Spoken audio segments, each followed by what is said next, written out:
G'day folks, it's the Maple Monkey here again with another unboxing video, this time for a game called Wonderland's War. So we're going to be unboxing the Kickstarter Deluxe edition, which includes the big deluxe version of the base game. I believe this is a box, it's actually fairly light. This is I think this is a box for your chips, and the chips actually come separately in a little box like that when it comes to you in the mail, and this is for sort of housing the chips, and I think this even fits inside the box. We'll have a look at that if we can too. But yeah, this is a chip sort of bag building game. There's some area control, I believe. There's like a rondelle sort of thing, some card play. So a lot of things going on in this game. Big deluxe Kickstarter game as well, so you can see some of the details there. Plays 2 to 5 players. I'm not sure if there's a solo mode. I don't think so. With the way that the game works, I don't think it's really sort of set up for that. It says here 25 minutes per player. Who knows if that's accurate or not. About 13 and up it says. Again, not sure if that's, haven't played it yet, haven't unboxed it yet, so not sure if that's how accurate that is. There are some game trays in here as well. But you can see here, draft your ally. So there's some card drafting, there's some characters you can get or different abilities that sort of correspond to different chips you can sort of put into your bag. Then you build the bag, and then you're drawing these chips throughout the turns and placing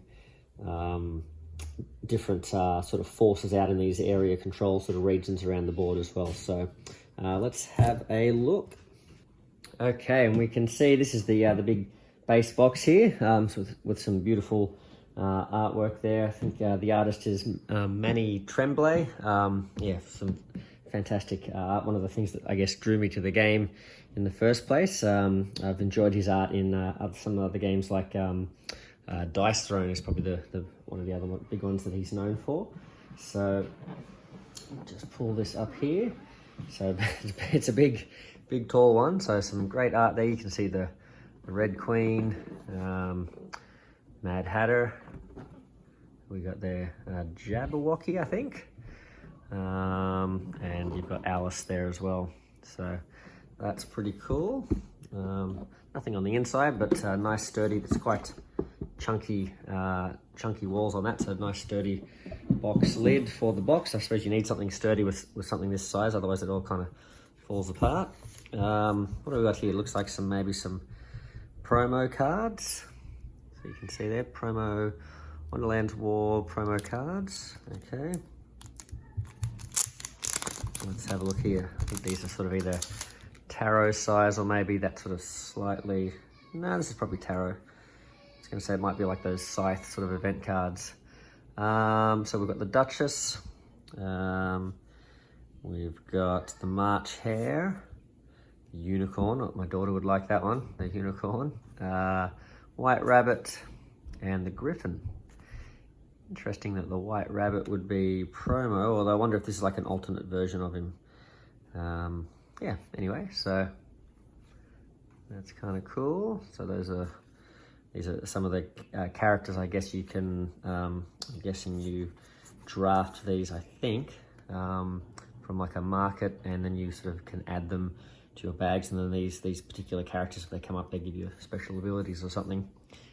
Really just kind of making that up, so apologies if I'm steering you down the wrong path there. So here we go, we have the rulebook, big, large, glossy, colourful rulebook there.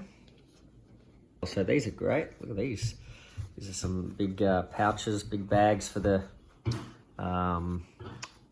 chips. So they're quite sizable, quite hefty. They've got some nice artwork there, nice design. So that's the Jabberwocky. We have Alice. We have the Red Queen. It's kind of cool. And who's this? Who have we got here? The Mad Hatter. Okay, so how many is that? That's 1, 2, 3, 4. And the Cheshire Cat, I think it might be I don't know if that's like an addition with the deluxe edition or not, but yeah, it looks like so. Like I said on the box, 2 to 5 players. So so we've got some standees here.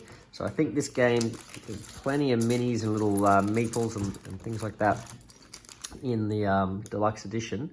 But I think it also comes with standees in the base retail version. And I think they just sort of include these in there as well, because they probably have the punch boards and have all that stuff in there as well. So you can, I guess, use both or either or. So we've got some little, I think these little card soldiers. There we go. Little paintbrushes for painting the roses red. That's cool. So these are, I think, like the little soldier sort of figures, or the different sort of forces you put out on the map, I think.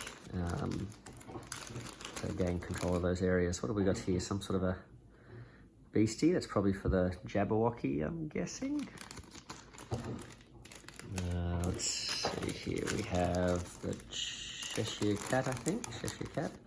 Oh no, maybe this is, looks like a teapot. Or not teapot. Oh yeah, teapot, kettle. Is that the same thing? I don't know. But that's, that must be for the Mad Hatter, which means, let's see, I think these are the soldiers, the pawns or something from the chess set for Alice. I think that's Alice's faction. Just realised, I'm not sure if I showed the camera the previous meeples properly. Hopefully I got that in frame for you. Sort of just waving them around in the midair. That looks like a little cat, so that's probably for the Cheshire Cat. I don't know if it's Cheshire or Cheshire. I'm butchering it. These are some little acrylic sort of gems that you're probably used to seeing in a lot of different games. It's sort of like a smoky black, almost like a smoky black sort of clear one there. I think they're sort of like a little corruption mechanic. So like if you draw too much corruption out of your bag with different chips and things like that, that can sort of be a negative thing for you. Maybe some negative points or something like that at the end of the game, depending on how much of that you've accrued. Some little counters, just little round round wooden tokens there, probably for tracking different things. Again, in the same player colors, you've got some little cubes. So I can get one of them out here. Past the silica. Yep, nice vibrant pink there. Pretty cool. All right. Oh wow, and these big diamonds or crystals. Not sure what they are in the game, but big chunky ones, sort of the same size. You've got what is it, Century Golem Edition. I think that's the sort of similar sort of size that you can expect, maybe even a little bit bigger. Okay, so this I'm imagining is some extra sort of packing space so that we can put that chip box in here, I think. Just give you some space for that, so let's have a look. Oh, speaking of miniatures, so we've seen the wooden meeple. Here we have the different, I think these are like the fortifications or the castles for the different factions. So you have Alice's sort of castle there. You have the Jabberwocky, I'm guessing. A little sort of haunted house in the woods. That's kind of cool. These would be nice to paint up if you're not bad at painting. That's kind of cool. Big teapot house. There we go. Sort of crazy character there, the Cheshire Cat. Like a cat octopus. What's going on there? And we have the red towers here, the red castle. That's cool as well. You can pick that up. Yep. Okay. And this is a game tray. I don't know if you can sort of see that there. It's got a little bit of a sort of logo there, Wonderland's War. I might just pop this down over here so we can see the next layer. Okay, so we have all the different characters. So these are different characters that have, I think, their own special sort of chips and some different effects as well, some different items. That's a Looks like some sort of magic sword. Different characters from Alice in Wonderland. So that's Alice herself. Okay, we have the Red Queen, I think. Is that the, no, that's not the Red Queen, is it?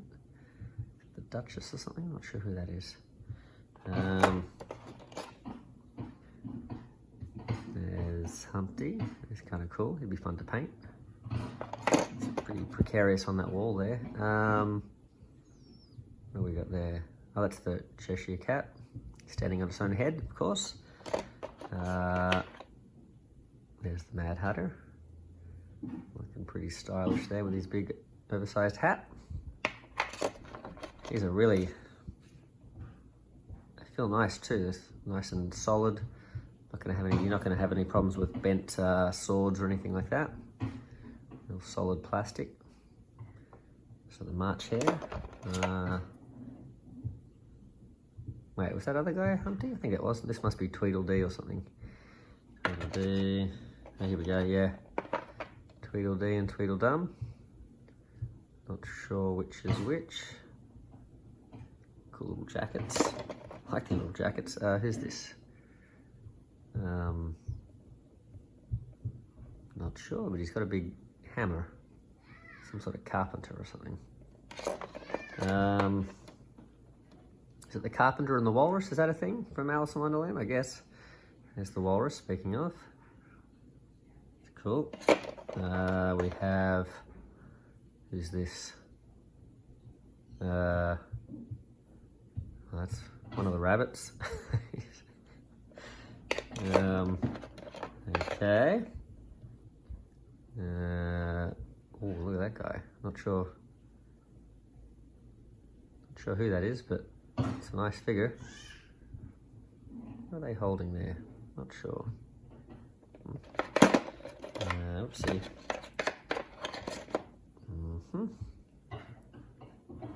There's the mouse in the stack of cups there, teacups. We have it. Oh, I'll have to show my daughter this one. She'll like that. That's so these must be the promo cards. Have their own models too. So that's the unicorn, and then we have the griffin. Yeah, the griffin was a promo, wasn't he? Okay, that's cool. Pretty nice griffin actually. Is that right? That goes in that way. There's the Red Queen. Her big axe there, off to her head. Jabberwocky. Wow, that's an impressive model. Yep. Fun one to paint too. These are all like they'd be great to paint. And the caterpillar, of course. Yeah, these are cool. Really cool. Okay, so we'll just pop that, and this fits nice and snugly on top here. I'm not sure what goes in these two slots there. Not sure if that's something that is like an extra add-on, or if that's just something that's maybe in that other box or something that, or underneath that I need to stack in there later on. But yeah, that's all nice and snug. So we have the Wonderland War, A Tale for Tea Time. And there you go. So yeah, it was Manny Tremblay and Ben Kepner. So yeah, he's the illustrator here for this game. And looks like an art book, maybe a law book sort of thing. Oh, that's kind of cool. Okay, now down here you can see, and I didn't point this out before, but you can see that they've put this in here just to sort of help with the I guess sort of lifting components out from the bottom, because it's quite a deep box. That's a thoughtful, handy thing, and it still feels pretty sturdy. So in terms of like, does it cut down the structural sort of integrity? It doesn't seem too bad, and this is always appreciated too. The bit of a guide as to how the different things go in, and then more specifically like which tokens and which pieces go in the different spots there. So yeah, that's handy. Good to know that that's there. Speaking of, let's see if we can lift some of this stuff out. I'm not sure if we're supposed to, but let's try it anyway. Oh yeah, well we definitely need to lift in there just to get at some of these tokens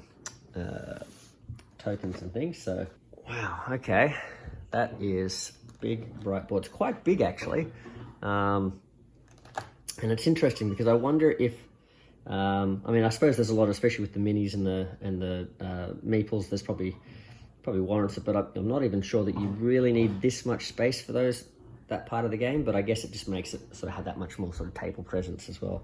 So you have this sort of rondelle in the middle here, at the tea party, and each of the characters, their standees. I think you sort of move them around here and pick up cards, draft the cards or whatever it is that you want around here until you sort of trigger a certain thing, and then it goes into this sort of battle for each of the different areas that you've populated with your characters. And you can see there's a battle track here that sort of you build up your strength from in each round sort of thing as well. So yeah, again, nice vibrant pictures there. So you got the Pool of Tears, Meadow of Living Flowers, Tolgay Woods, Red Keep, and Wits End. So yeah, that looks nice. So here we have the player boards, and so you can see here these are sort of like your different abilities you can unlock. I think this is where you put those little sort of circular discs, and this is I think where you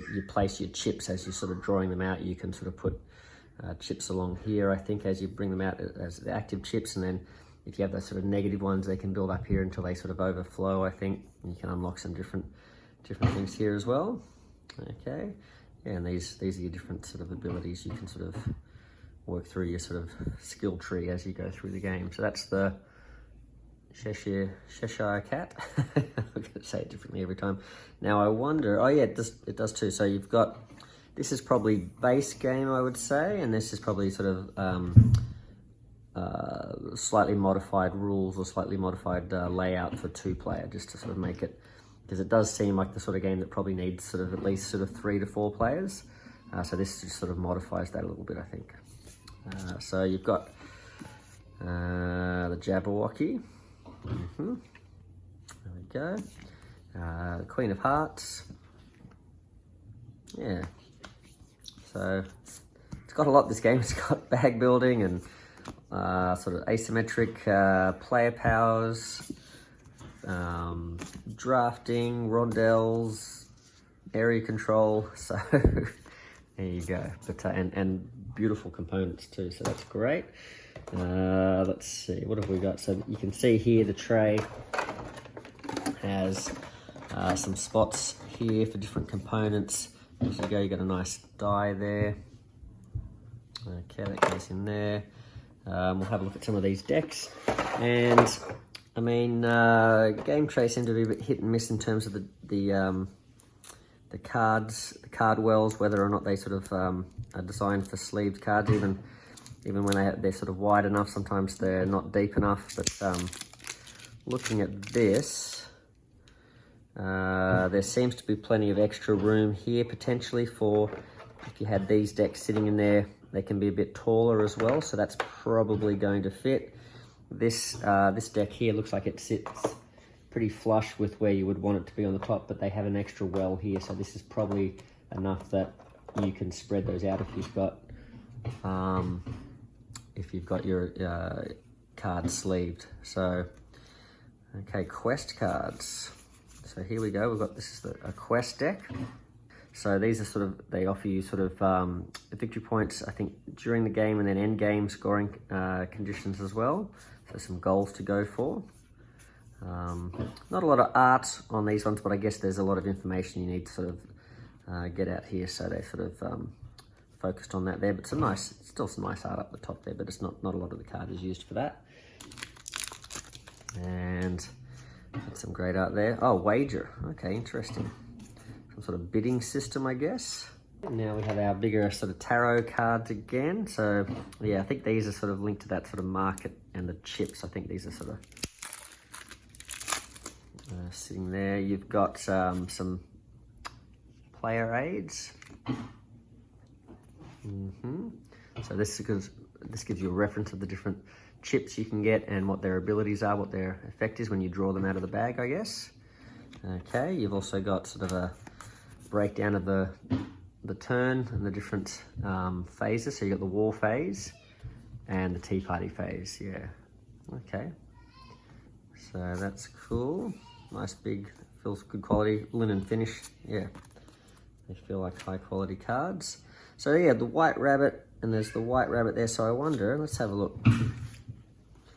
Oh, yep. So it's just an alternate version of the white rabbit. That's cool. Okay. Slightly different. I like that it's different art too. That's cool. Very cool. Which one's promo? That one. It says promo, so that's good. All right, so you got the caterpillar, Duchess, the dormouse. Oh, well, that's who that was. The Knave of Hearts, Griffin. There's that unicorn again. And now, I wonder, oh yeah, I think these are just the basic chip cards that sit in that market as well. Okay, and let's take a look at these little mini cards. So looking at these, I think I realized that all that rambling about the different rules and stuff, I think I've realized that the base sort of soldiers, I think you don't sort of pick them up from a market as such, but these are the cards that go around that tea party table, I think. I think they get sort of distributed sort of randomly at the beginning of each round around that table, and then you can go around and land on each of these cards and like take what they sort of offer, sort of thing. So you might get 2 of these cards soldiers, or you might get 2 red rooks or whatever it might be, and you add these to your bag as you go around. So looks like they sort of come out in sort of 3 different sort of phase decks. So this is probably the final round deck here, the red deck. So you can see there. So they just have a picture of the chip that you sort of gain, and maybe some other sort of special rule as well. So yeah, like this one here allows you to sort of go to the market and get some of those special character things and that sort of thing. So yeah, this must be the second round. Yep, second round. So I'm guessing these get slightly more powerful and the chips become more valuable as you go through the rounds, I'm guessing. Yeah, fantastic. That's pretty cool. So this is also something that I think they're pretty proud of when they designed this, is that combat itself and the different phases can be a little bit sort of maybe confusing while you're trying to learn the game. So they have this whole sort of flow chart of exactly how to go through it. So once you get that down pat, that probably makes things a lot easier. But while you're learning it, you've got this to sort of fall back on. You've got iconography all on this same spot here. So that's pretty cool that they've got this, and then they've also chucked some of this stuff on there too, just to sort of make it a sort of one-stop shop for easy reference. So that's pretty cool. And you've got all the punch boards. So these are all the chips. So this is, if you've got the base edition without the poker chip style ones, this would be what you're putting in your bags. Okay. So this has got, so I think must have like a magnetic clip there. Yeah, so that opens up there, opens out, and again they've printed a nice sort of guide for you to put your chips in there so you know where they go, and you've got your game tray designed insert there as well. So that's pretty cool. That's where you put all your chips. Nice. And speaking of chips, this is a very nicely designed box here. Don't think the artist, I don't recognize this artist, but not as good as Manny Tremblay, I don't think. Wow, that's got some heck to it. And that is a lot of chips. Okay, so you can see these aren't the same size, say, as, what I imagine is a standard poker chip, like from games like Chip Theory Games and was it Brass Birmingham?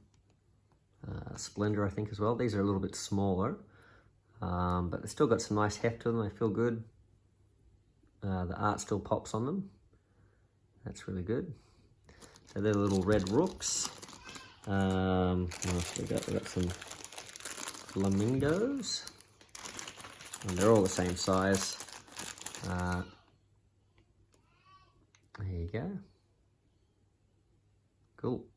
Very cool. Let's see how they fit in the box. So if I'm following the guide here, I can see that The flamingos look like they go here, so I'm guessing they go in these spots here. And there you have it, they fit in nicely there. So why don't I'll fill this up so you can see what that looks like, and then I'll put the box back in together, and I'll see if I can show you whether this fits in on the top or not.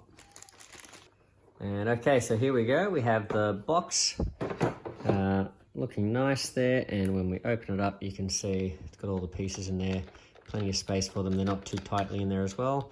They're held in pretty securely. So yeah, that's all looking good. Okay, and you can see here I've packed all the little other bits and pieces and components into their slots here, so you can see all the meeples and the little player discs and tokens and stuff go in here. You've got a few of these little overlays and things that stick in there. There's a little something else, little token there. You've got some score things here, so if you go over the 100 mark and 50 mark there. Got some shields in here. You got a die, which we saw before, and yeah, we've seen those cards there before, so that's what that looks like there. We pop the player aids over the top, and then guessing either we can put this in now and then this one over the top, I guess. I'll pop that there, and let's slide that in.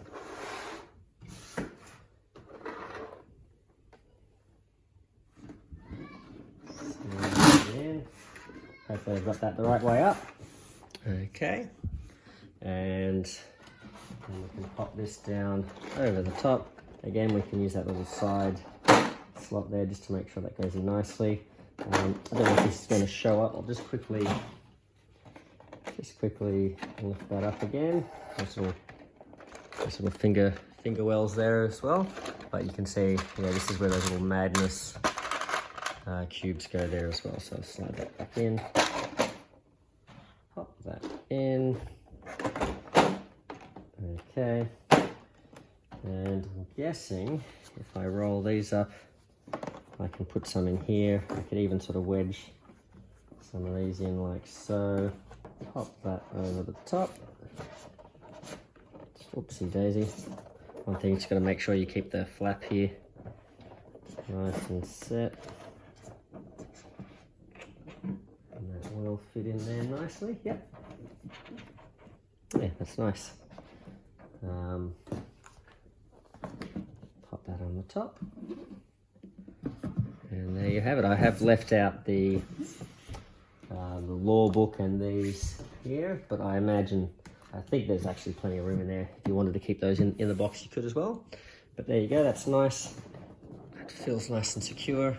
I'm turning that around and it doesn't feel like there's too much movement going on in there. Oh, I got that upside down. Well, I'll have to fix that up later. And there we have it. That's a look at the deluxe edition of Wonderland's War. Big new game from Druid City Games and Skybound Tabletop. Beautiful art by Manny Tremblay. I think the Eisners, I think it's Ben and Tim, designed the game. It doesn't actually say on the box, I don't think. Yeah, so their last design that I remember is Tidal Blades. I think they've done some other ones since then as well. Not sure if they've done like a smaller game, Canopy. I don't know if that's an Eisner design as well, but yeah, this one definitely big table presence, lots of stuff going on. Yeah, if you like your sort of big hybrid games with all the different components, different mechanics sort of chucked in, this one looks like it might be one that you might enjoy. So yeah, check it out if you're interested. I hope you've enjoyed the video. Apologies for sort of making up half of what I thought the rules were, so we'll see how that plays out on the tabletop. But hope you enjoyed that. Have a good one, and catch you next time. Thanks.